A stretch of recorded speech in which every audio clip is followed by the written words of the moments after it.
The familiar knock shatters my sleep at 3:17 a.m., just like it did 3 years ago, again.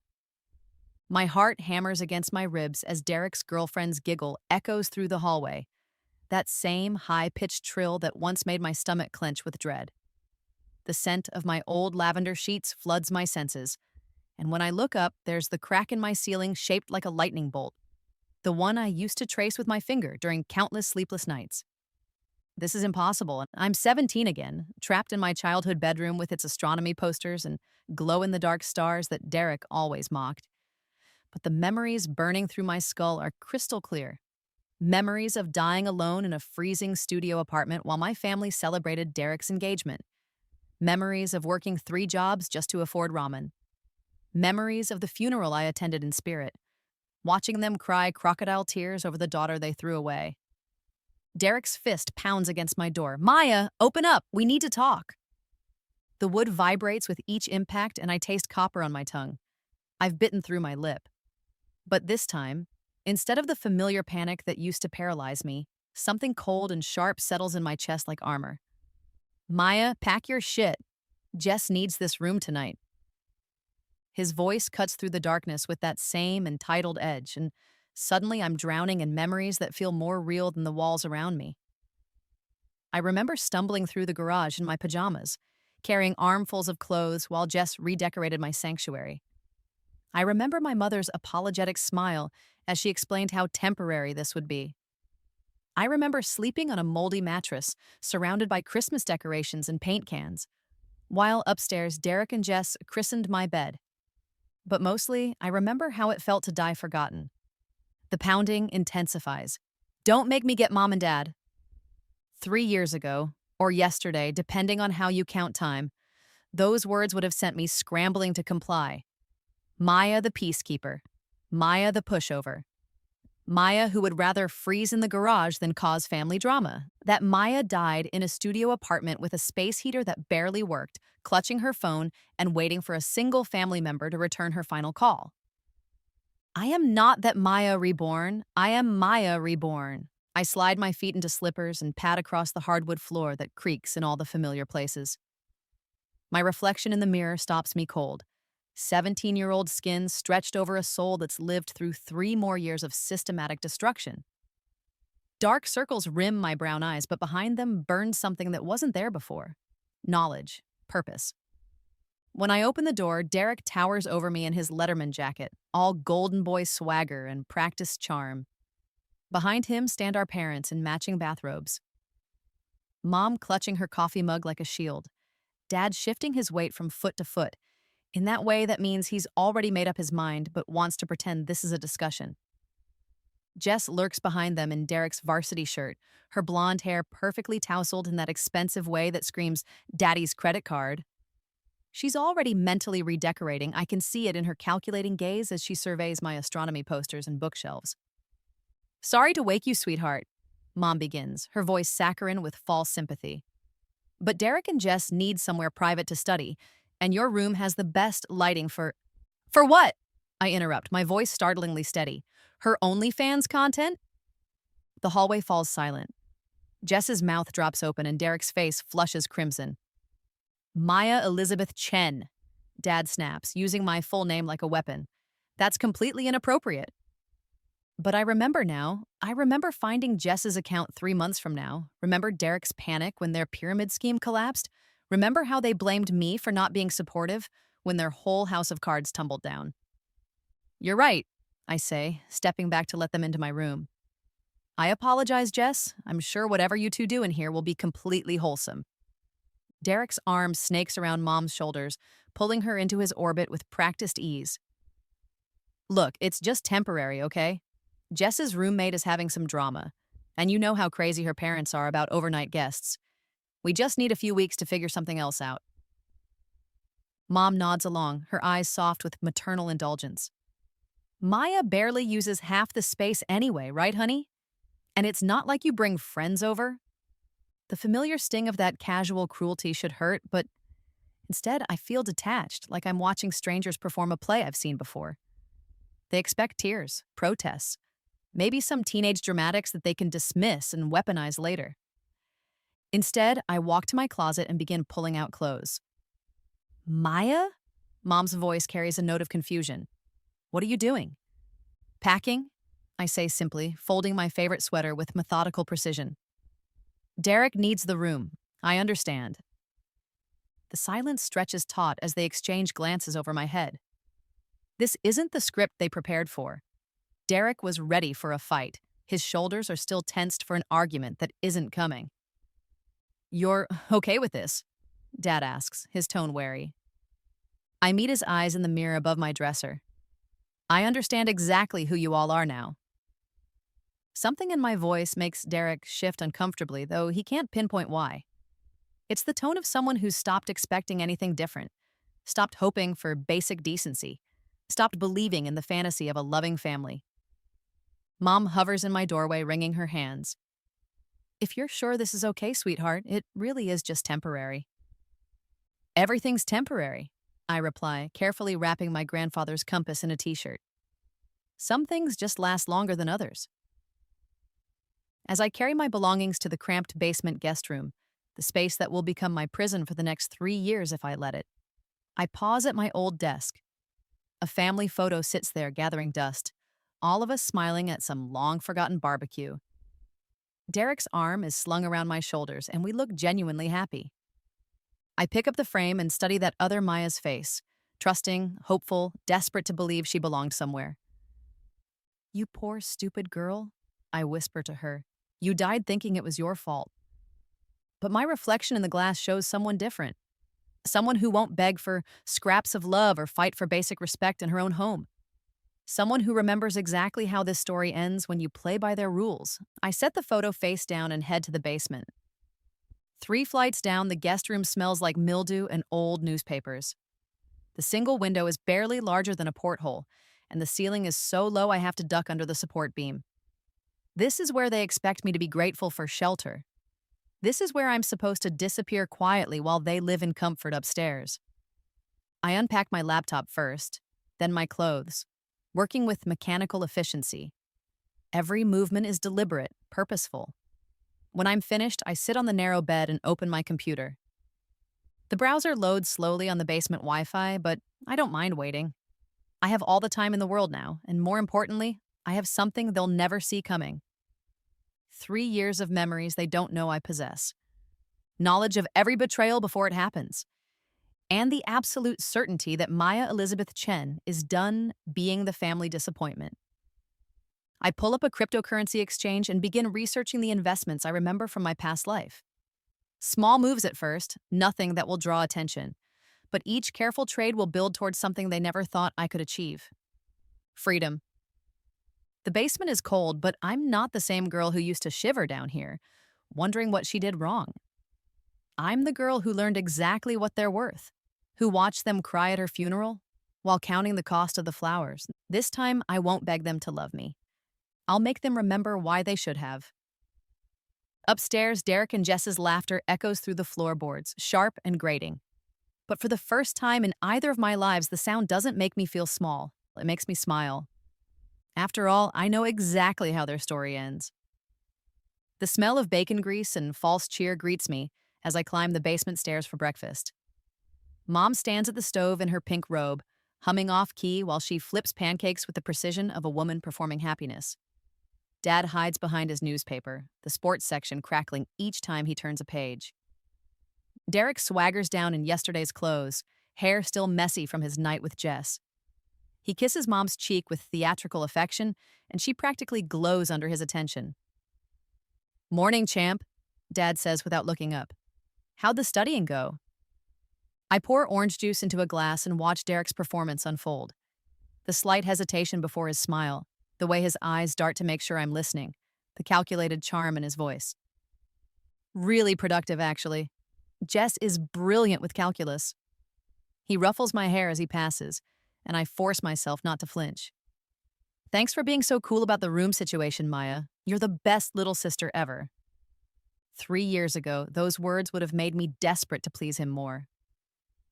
Now I hear the subtle emphasis on little, the casual diminishment wrapped in fake affection. I sip my juice and smile sweetly, just happy to help family succeed. Mom beams at both of us. See, I knew you two would work it out. Maya's always been so understanding. Understanding. Their favorite word for compliant. Derek loads his plate with pancakes while launching into his rehearsed speech about his difficult exam schedule and how much pressure he's under. I've heard this performance before. It leads to Mom offering him gas money, grocery money, and eventually the emergency credit card that he'll max out on designer clothes and expensive dinners. Actually, Mom says right on cue, refilling Derek's coffee, your father and I were thinking you might need some extra support this semester. Maya's been working those babysitting jobs anyway, so maybe she could contribute a little more to household expenses. Just temporarily while Derek focuses on his studies. The orange juice turns acidic in my mouth, but I keep my expression neutral. This is the moment where old Maya would have protested, would have pointed out that Derek could get a job too, would have begged them to see the unfairness. New Maya simply nods. Of course, how much do you need? Dad finally looks up from his paper, eyebrows raised. Well, that was easier than expected. I understand priorities, I say, meeting his gaze steadily. Education is important.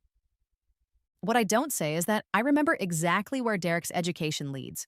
3 dropped classes, academic probation, and a transcript that reads like a cautionary tale. While I'll be accepted to MIT with a full scholarship in 8 months, Derek will be explaining to his academic advisor why he spent tuition money on a hot tub. But they don't need to know that yet. Jess appears in the kitchen wearing Derek's varsity shirt like a trophy, her blonde hair perfectly styled despite spending the night. She surveys the domestic scene with satisfaction, noting how Derek commands the room while I fade into the background. Maya, right? She says, though we've met dozens of times. Thanks for letting me borrow your room. I promise I'll be super careful with your things. The telescope. I remember her throwing my grandfather's telescope into the trash, claiming it was just taking up space. The memory makes my fingers tighten around my glass, but I keep my voice light. Actually, there are a few family heirlooms up there that are pretty fragile. Should I move them somewhere safe? Derek waves his hand dismissively. Jess isn't going to break anything. She's not clumsy like... He catches himself before saying, like you, but the implication hangs in the air. I'll be extra careful, Jess promises with a smile that doesn't reach her eyes. Though I might need to rearrange things a bit. The feng shui is really off. I nod agreeably and excuse myself to get ready for school, but first I detour through my old room. Jess has already started her territorial marking. My astronomy posters peeling at the corners where she tested removing them, my books stacked carelessly on the floor, my telescope pushed into a corner like forgotten junk. I rescue my grandfather's compass from the nightstand, slipping it into my backpack along with the small framed photo of him teaching me about constellations.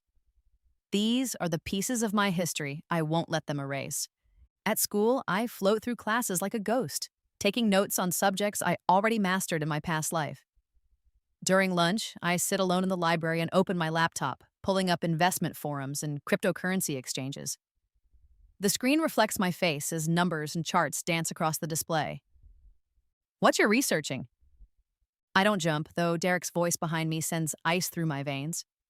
He's supposed to be in chemistry class right now, but I remember his pattern of cutting afternoon periods to hang out with friends.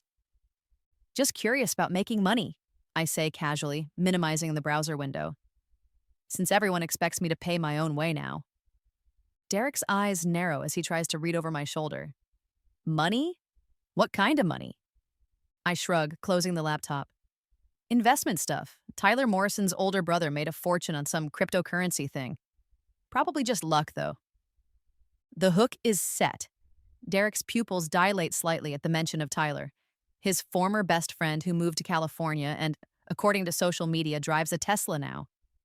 Derek has always been consumed by jealousy of anyone doing better than him. Tyler's brother, the weird one who dropped out? Guess he wasn't so weird after all. I stand and pack my bag, letting the conversation end naturally. Derek will spend the rest of the day thinking about missed opportunities and easy money. That evening, I claim I need to study in the basement for better focus, but really I'm researching the tech company that's about to announce their breakthrough in quantum computing. In my past life, I read about their stock price tripling in a single day, but I was too broke and too beaten down to act on the information. This time is different.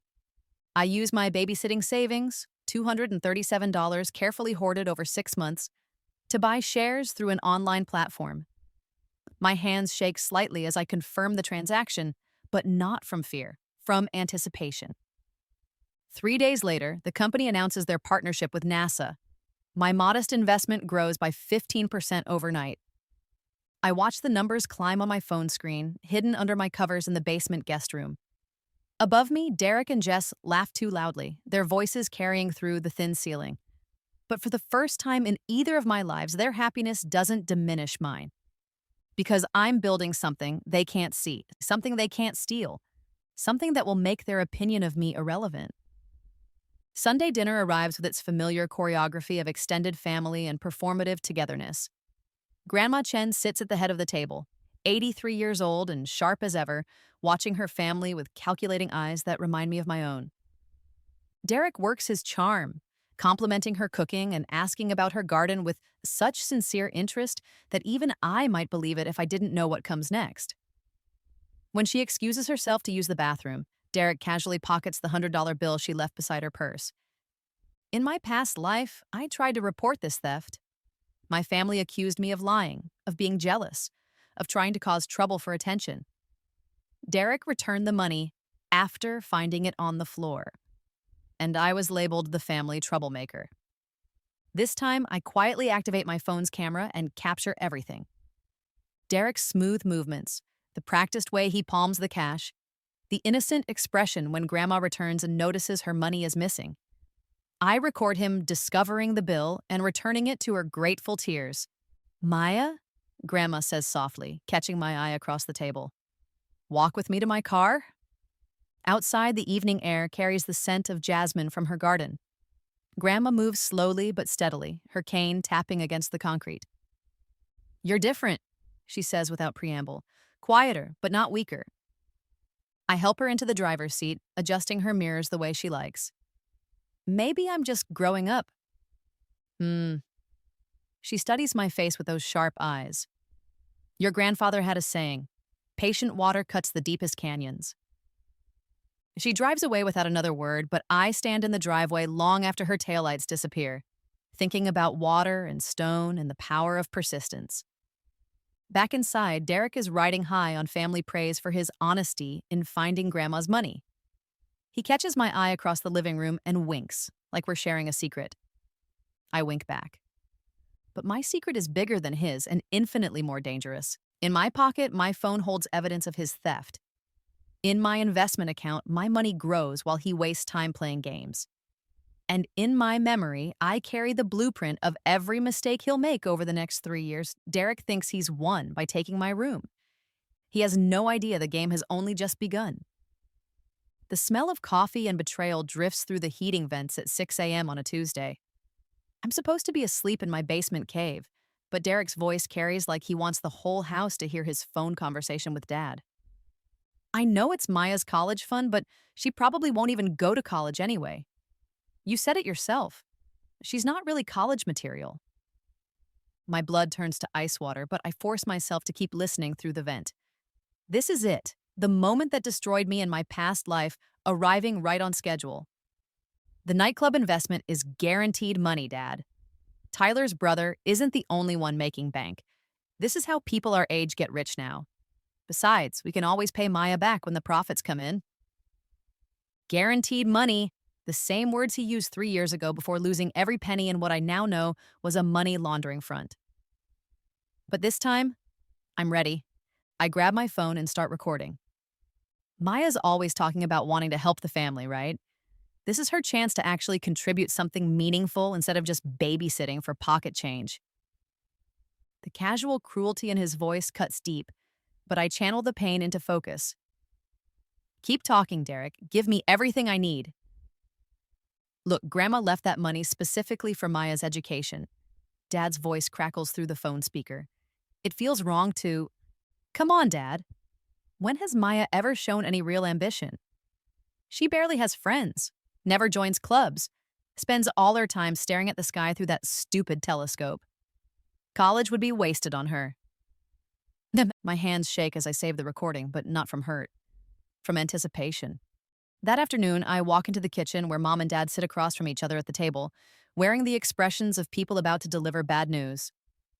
The afternoon light slants through the windows, casting their faces in harsh shadows. Maya, sweetie, sit down, Mom says, patting the chair beside her. We need to talk about your college fund. I slide into the seat, letting my backpack drop to the floor with a heavy thud. Is everything okay? Dad clears his throat, shuffling the papers in front of him. Bank statements, account summaries, the financial documents that chronicle my future being stolen in real time. Derek has this incredible business opportunity, Mom begins, her voice bright with forced enthusiasm. A chance to invest in a high-end nightclub with some very successful entrepreneurs. I blink slowly, letting confusion play across my face. That sounds exciting? The thing is, Dad continues, his voice growing more confident as he mistakes my silence for acceptance. Derek needs capital to get involved, and your college fund has just been sitting there, not earning much interest. We'd be borrowing it temporarily, Mom rushes to add, just until the nightclub starts turning a profit. Derek says the returns could be enormous, enough to pay back your fund with interest and still have money left over for Derek's future. I stare at them for a long moment, letting the silence stretch until they start shifting in their chairs. Then, I let my bottom lip tremble just slightly. But college was my dream. I've been working so hard, and my grades? Oh, honey. Mom reaches across to squeeze my hand. You can still go to college. Community college has some lovely programs, and you could transfer later if you really want to. Community college. The same words they used before, delivered with the same patronizing smile. In my past life, this moment shattered something inside me. The realization that my own parents saw me as expendable, my dreams as negotiable, my future as less valuable than Derek's get-rich-quick schemes. This time, I let tears gather in my eyes, real tears born from remembered pain. I always imagined studying astronomy, maybe working for NASA someday. My voice cracks perfectly on cue. But if Derek needs it more... Dad leans forward, relief flooding his features. That's very mature of you, Maya. Family comes first, right? And this isn't goodbye to your dreams, just a detour. Derek will be so grateful, Mom adds. He knows what a sacrifice this is. Sacrifice? As if giving up my future for his fantasies is somehow noble. I wipe my eyes and nod slowly. How much does he need? All of it, Dad says quietly. The full $47,000. I know it seems like a lot, but... It's okay, I whisper. I understand. What I understand is that they've already transferred the money. The papers in front of Dad aren't asking for permission. They're informing me of a decision that's already been made. The signatures are forged, the account is emptied, and Derek is probably spending my inheritance on bottle service right now. But they don't know about the recording on my phone. They don't know I've been expecting this betrayal for 3 years. And they definitely don't know that while they've been stealing my past, I've been building my future. That evening, I sit in my basement room with my laptop open, surrounded by the musty smell of old newspapers and broken dreams. Above me, Derek's celebration dinner fills the house with laughter and the clink of champagne glasses toasting his brilliant business acumen. I pull up the FBI's financial crimes tip line and begin typing. The report is methodical, detailed, and devastating. I include Derek's recorded confession about knowing the college fund theft was wrong. I attach public records showing that Club Nexus is under federal investigation for money laundering. I provide documentation of the forged signatures on my account. But my masterpiece is the timeline I've constructed. A careful chronology showing Derek's pattern of financial manipulation stretching back months. The grandmother's stolen money. The maxed-out credit cards in our parents' names. The fake invoices for textbooks and lab fees that funded his party lifestyle. I've been documenting everything, building a case that's airtight and damning. The submit button glows on my screen like a loaded weapon. I click it. 3 days later, I'm eating cereal in the kitchen when the doorbell rings at 7 a.m. Mom answers in her bathrobe, her cheerful good morning, dying in her throat. Federal Bureau of Investigation. We have warrants for Derek Chen and this residence regarding financial crimes and money laundering. The house explodes into chaos. Mom's coffee mug shatters against the kitchen tiles. Dad rushes downstairs demanding to see badges and paperwork.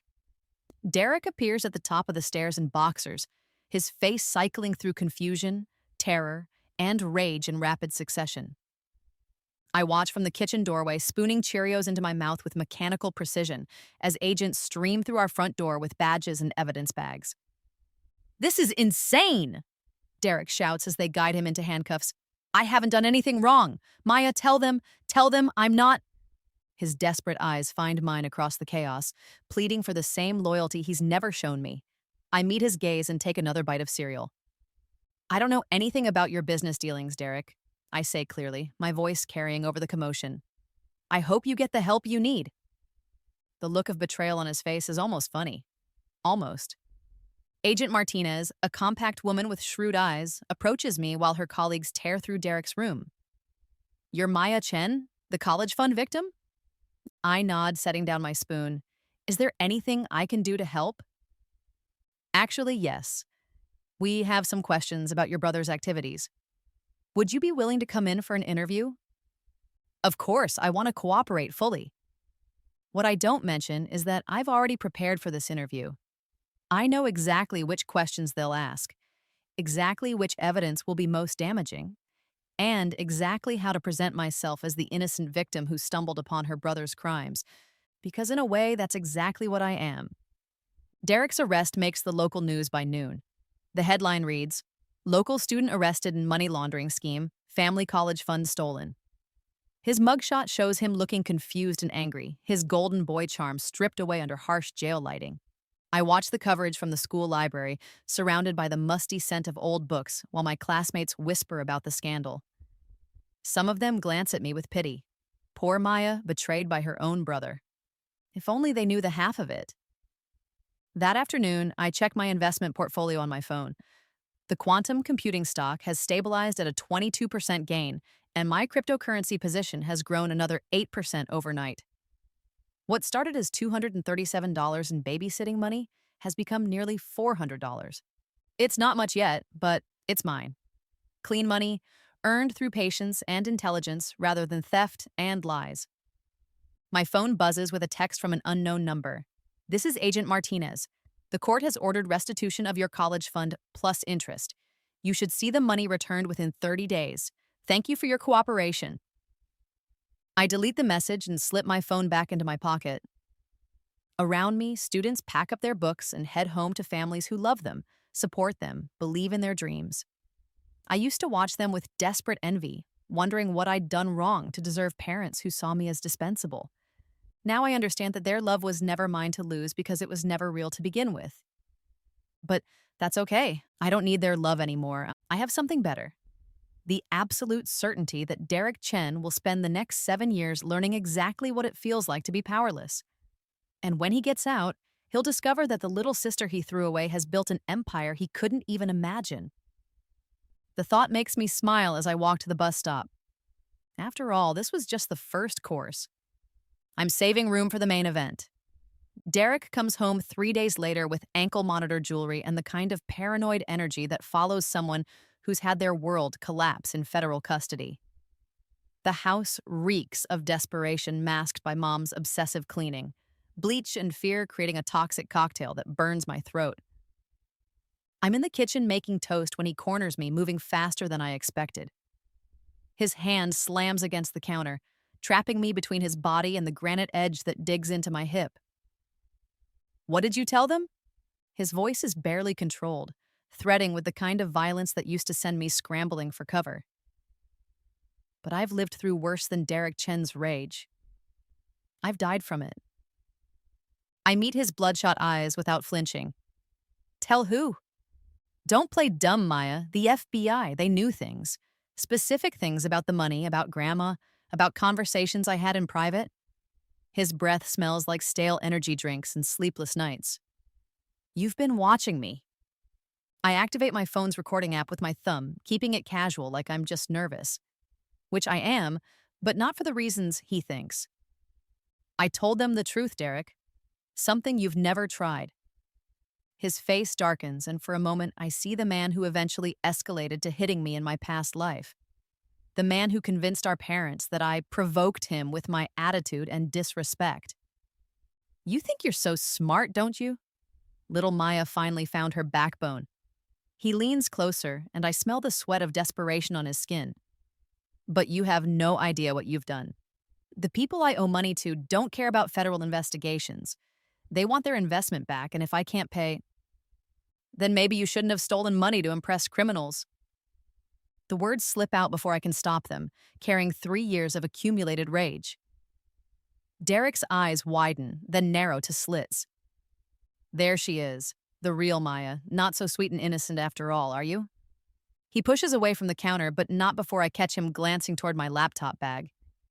In my past life, this is where he planted drugs in my room, framing me for possession to discredit my testimony. The move that sent me into foster care and began my real descent into hell. I wait. 2 nights later, I'm asleep in my basement room when the door creaks open at 2 a.m. Through barely cracked eyelids, I watch Derek's silhouette move through the darkness with practiced stealth. He's done this before, searched my things, violated my privacy, treated my space like his personal hunting ground. But this time, I have cameras. The hidden devices I installed after his first threat capture everything in crisp HD. Derek rifling through my dresser drawers, Derek planting a small baggie of white powder behind my bookshelf, Derek positioning the drugs where a random parental search would find them. When he slips back upstairs, I count to 100 before sitting up. My hands are steady as I retrieve the planted evidence and seal it in a Ziploc bag. Tomorrow, Derek will suggest to our parents that they check my room for concerning behavior. They'll find nothing because I'll have already removed the drugs and turned them over to his parole officer. But tonight, I lie in bed, savoring the feeling of being 10 steps ahead. The next morning, Derek suggests family breakfast at IHOP, his way of seeming normal and grateful while positioning himself to make his move. He's charming again, complimenting Mom's outfit and asking Dad about work with such earnest interest that even I might believe it if I didn't know the script. You know, he says, cutting his pancakes with a theatrical casualness, I've been thinking about Maya's behavior lately. She seems different, angrier. Mom nods thoughtfully. She has been more withdrawn since your legal troubles started. I'm worried she might be acting out in ways we don't see, Derek continues, his voice heavy with false concern. Maybe experimenting with things. You know how teenagers get when they're angry? The setup is flawless, delivered with just the right amount of brotherly worry and family concern.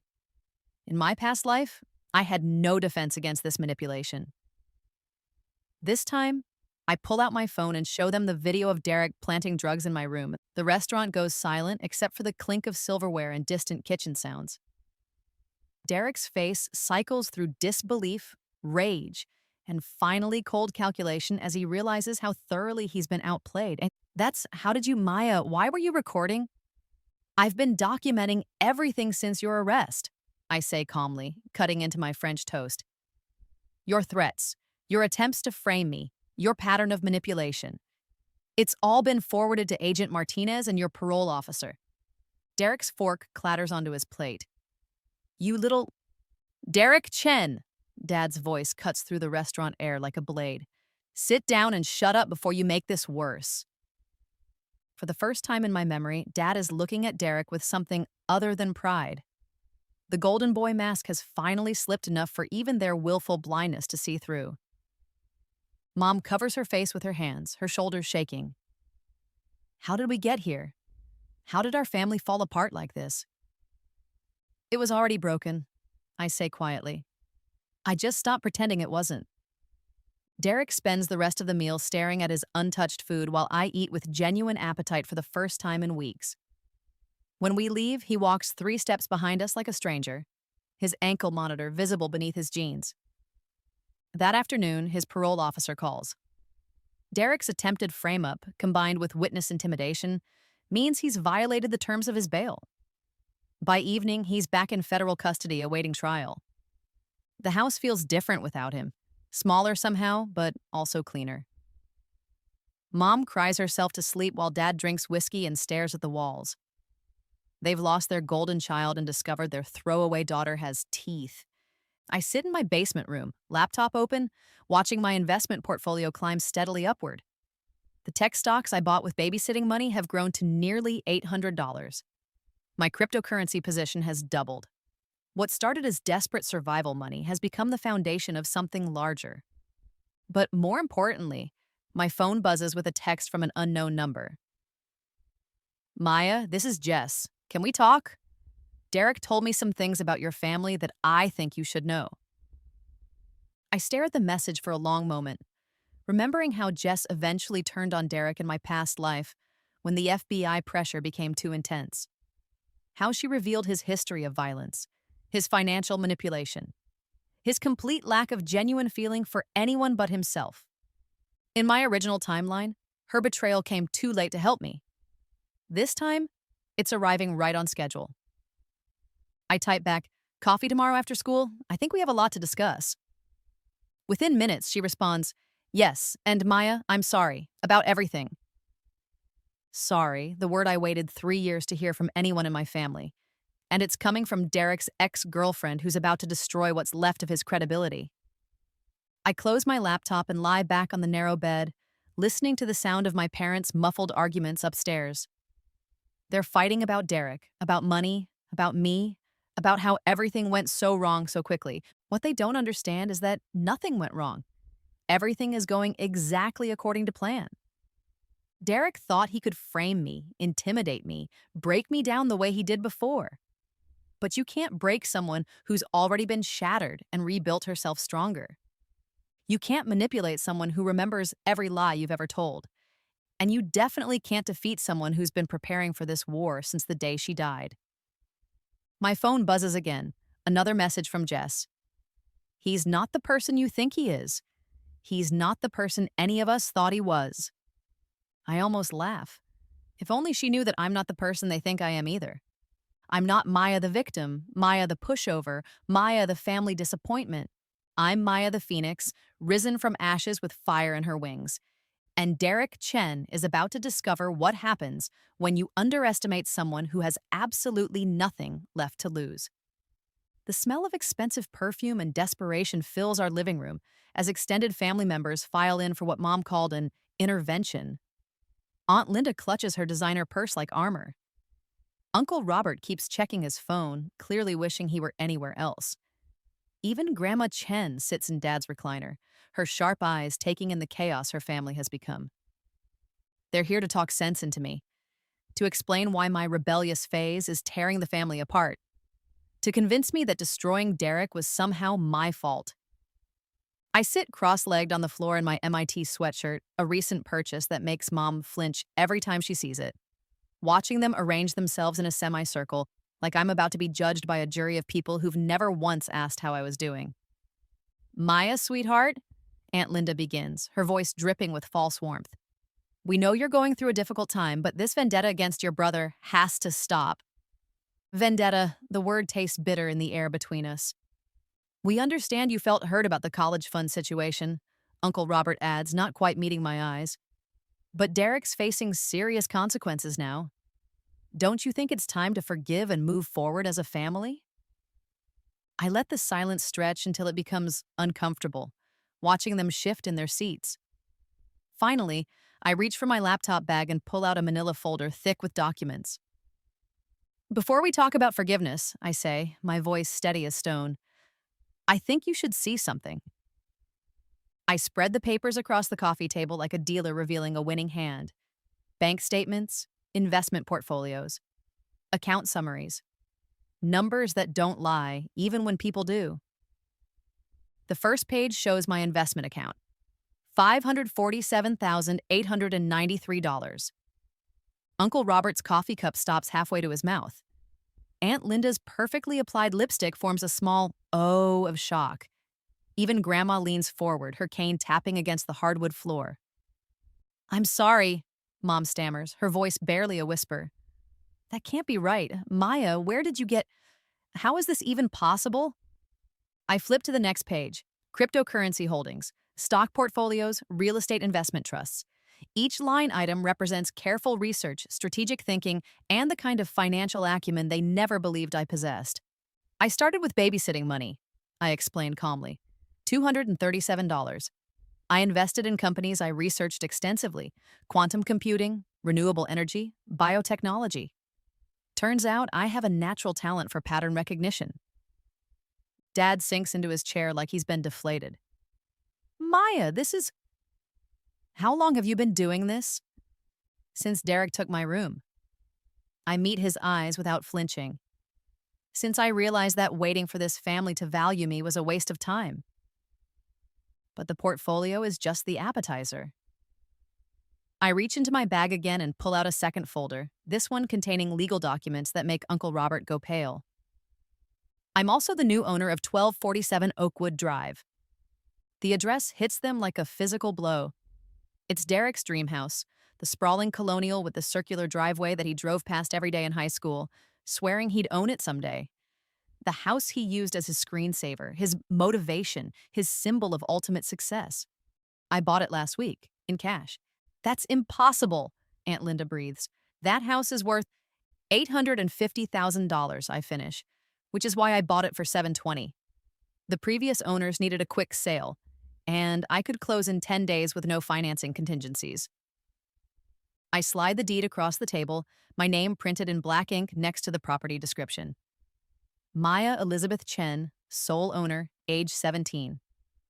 The room falls silent except for the tick of Dad's antique clock and the sound of Mom's quiet crying. There's more, I continue, enjoying the way they flinch at my words. I'd like you to meet my business mentor and legal guardian. On cue, the doorbell rings. I stand and smooth my jeans, savoring the moment before I open the door to reveal Victoria Walsh, venture capitalist, MIT alumna, and the woman who will become my gateway to a world they never imagined I could access. Victoria strides into our middle-class living room like she owns it, her Louboutin heels clicking against our worn hardwood floors. She's everything I plan to become: powerful, successful, and completely unburdened by other people's opinions. Sorry I'm late, she says, shaking hands with my stunned family members. Traffic from the city was brutal. Victoria Walsh, Meridian Capital Partners. Maya's told me so much about all of you. Mom stammers through introductions while Dad tries to process how his unremarkable daughter knows someone who clearly commands seven-figure deals before breakfast. Maya, Victoria says, settling gracefully onto our threadbare couch. Why don't you tell your family about the scholarship? I'd been saving this revelation for last, but Victoria's timing is perfect. I pull out the final document, thick MIT letterhead that makes Mom gasp audibly. Full scholarship for astrophysics, I announce. Early admission. I start in the fall, 2 years ahead of schedule. The paper trembles in Mom's hands as she reads the acceptance letter. Phrases like exceptional academic merit and remarkable research potential blur together through her tears. But how? When did you even apply? We never saw any application materials, any essays. I did it all myself, I say simply. Letters of recommendation from teachers who actually noticed my work. Personal essays about overcoming adversity and finding strength in isolation. Apparently, admissions committees appreciate students who can thrive, despite unsupportive family environments. Dad winces like I've slapped him. Good. Victoria crosses her legs and surveys my family with the cool assessment of someone used to evaluating investments. Maya's one of the most promising young minds I've encountered. Her analysis of market trends shows an intuitive understanding of complex systems that most graduate students would envy. We had no idea, Aunt Linda whispers. Maya always seemed so quiet. Quiet people observe everything, Victoria replies smoothly. They notice patterns others miss. Maya's been building her portfolio and planning her future while you all dismissed her potential. Uncle Robert clears his throat, clearly struggling to reconcile this new reality with his assumptions about me. Maya, this is incredible, truly. But why didn't you come to us for help? We're your family. The question hangs in the air like smoke from a dying fire. I look around the room at their faces, confusion, guilt, and dawning realization written across features I've known my entire life. Come to you for help, I repeat, my voice soft with disbelief. When has this family ever helped me with anything? You gave Derek my college fund without asking. You gave him my room without consideration. You believed his lies over my truth every single time.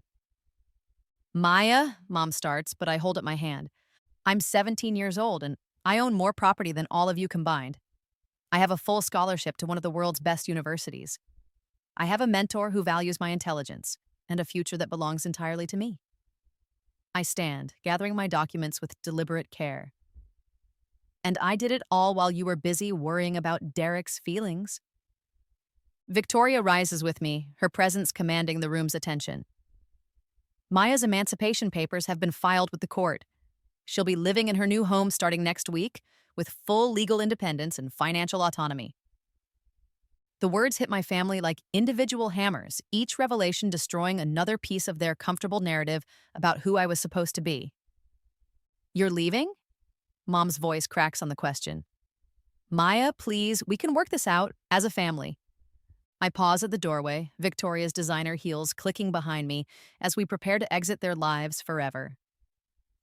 We were never a family, I say, my voice carrying the weight of years of accumulated truth.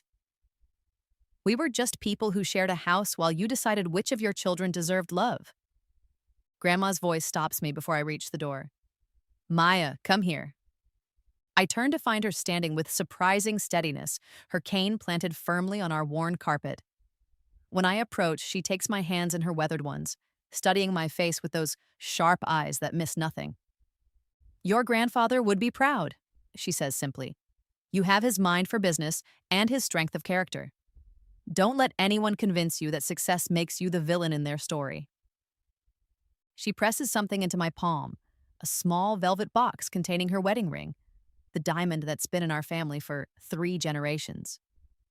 This should go to someone who understands its value, she whispers, not someone who would pawn it for beer money.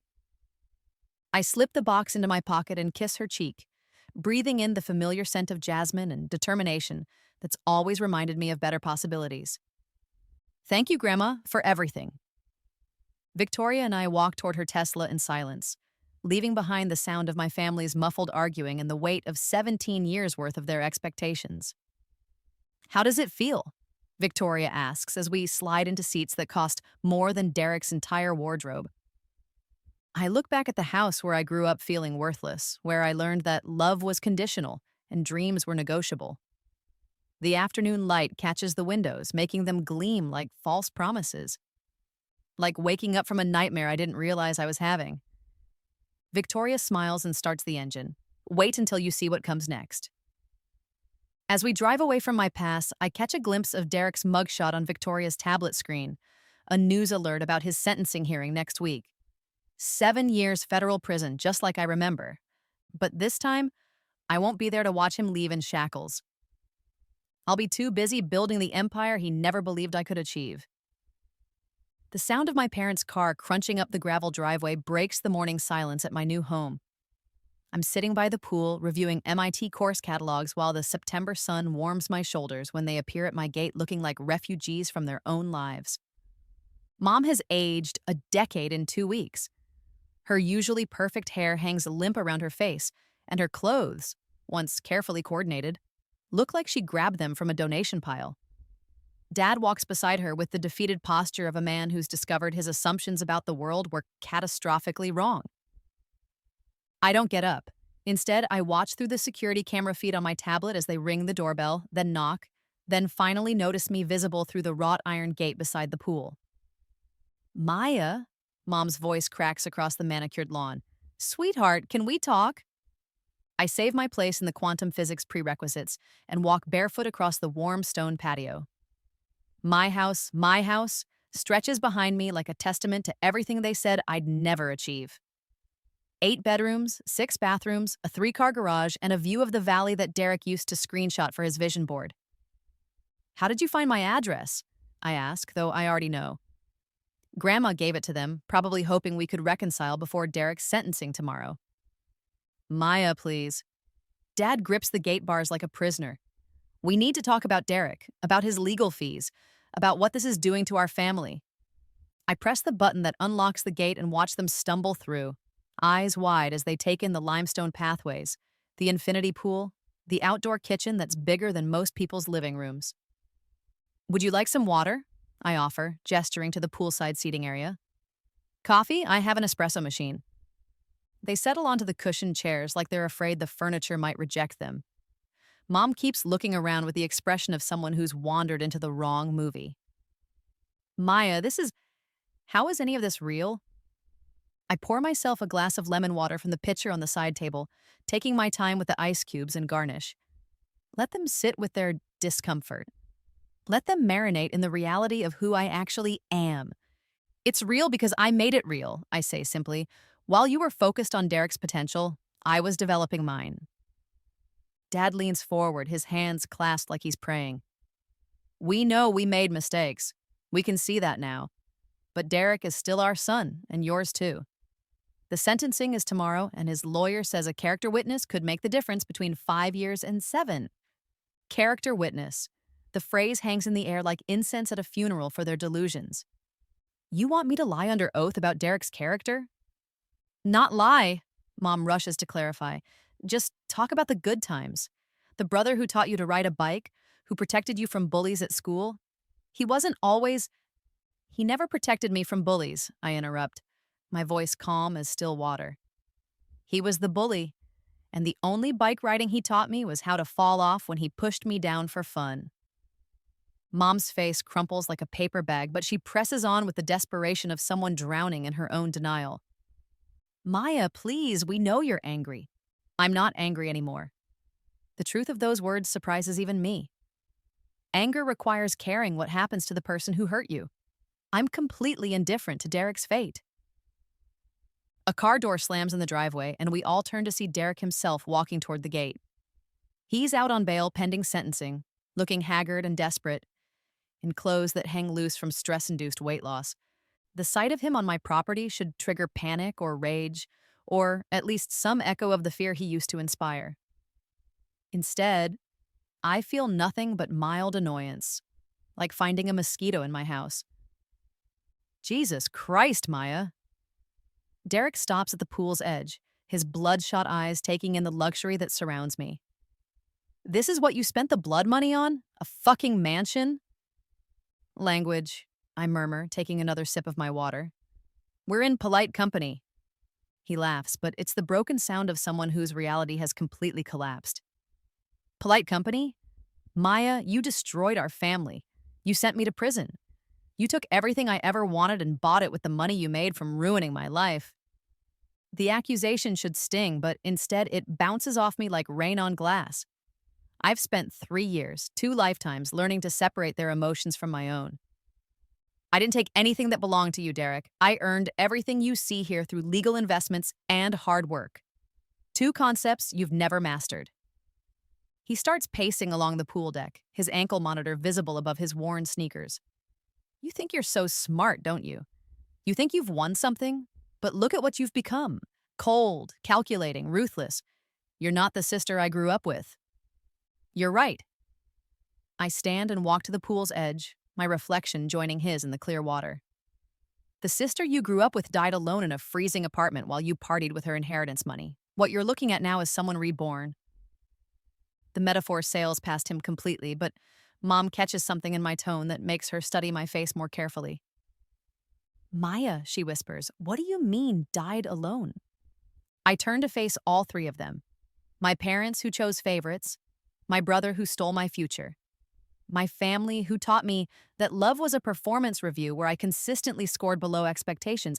I mean that the Maya who begged for your approval, who cried when you gave Derek my room, who believed that family meant something more than shared DNA. That Maya is gone. You killed her with your neglect, your favoritism, your willingness to sacrifice her happiness for Derek's convenience.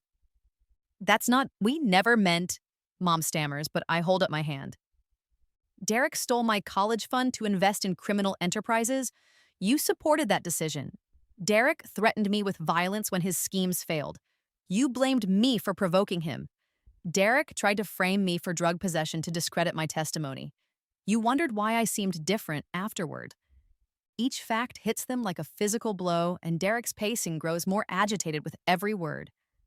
I documented everything. I recorded conversations. I gathered evidence. And when the FBI came looking for financial criminals, I handed them enough proof to build an airtight case. I meet Derek's wild eyes without flinching. Your consequences are the direct result of your choices, not my revenge. But you could stop this, Dad pleads, his voice breaking on the words. You could tell the judge that Derek deserves a second chance, that our family needs him. Our family? I laugh and the sound echoes off the water like breaking glass. Dad, we haven't been a family since you decided one child's dreams mattered more than the others. We've been strangers sharing a house, playing roles in a performance that nobody believed. Derek stops pacing and faces me with the desperate fury of a cornered animal. So that's it? You're going to let them send me away for 7 years because of some childhood grudges? 7 years, I repeat thoughtfully.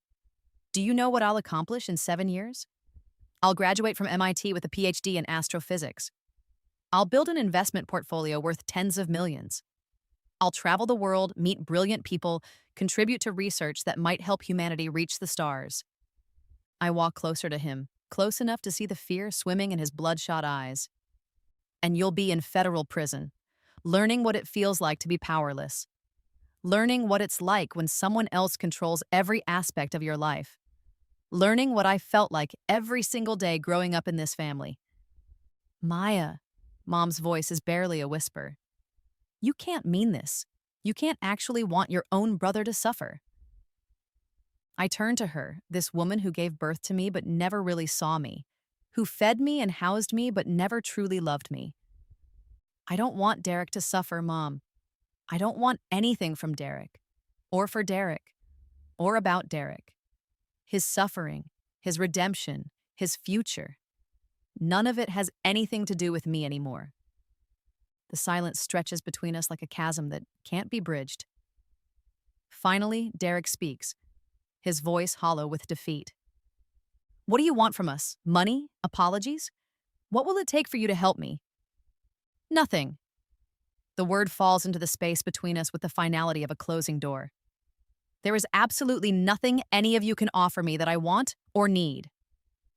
But we're family, Mom sobs, the words thick with tears and desperation. That has to mean something.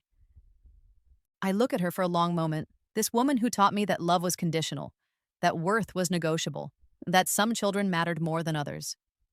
Family is what you choose it to be, I say quietly. You chose Derek. Over and over. In every decision that mattered, you chose Derek. Now I'm choosing myself. Dad makes one last attempt, his voice carrying the authority he thinks he still has over me. Maya Elizabeth Chen, I am your father, and I'm telling you to... No. The word cuts through his bluster like a blade through paper. Clean, sharp, final. You stopped being my father the day you let Derek steal my inheritance. You stopped being my family the day you chose his lies over my truth. You stopped mattering to me the day I realized that your love was never mine to lose because it was never real. I walk to the gate and hold it open, my gesture unmistakable. Derek's sentencing is tomorrow. He'll receive whatever justice the system decides he deserves, based on the evidence of his crimes and the testimony of his victims. I won't be there to watch because I have better things to do with my time. They file past me like mourners leaving a funeral, which, in a way, they are.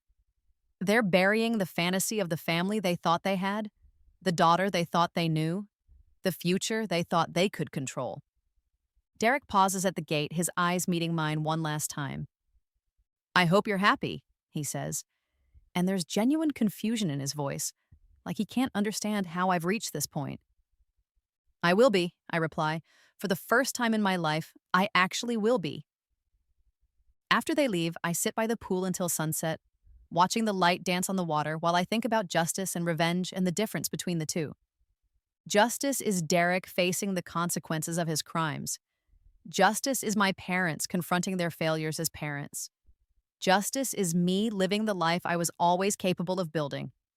Revenge would be wanting them to suffer for their choices. But I don't want that anymore. I don't want anything from them at all. And that, more than any punishment I could devise, is what makes me truly free. My phone buzzes with a text from Victoria. Molecular gastronomy class starts at 7. Are you ready to learn how to cook like a genius? I smile and type back, on my way, time to master something new. As I lock the gate behind me and drive toward my future, I catch a glimpse of my family's broken down sedan in my rearview mirror, growing smaller with each passing mile. But by the time I reach the city, they've disappeared completely, just like they always should have.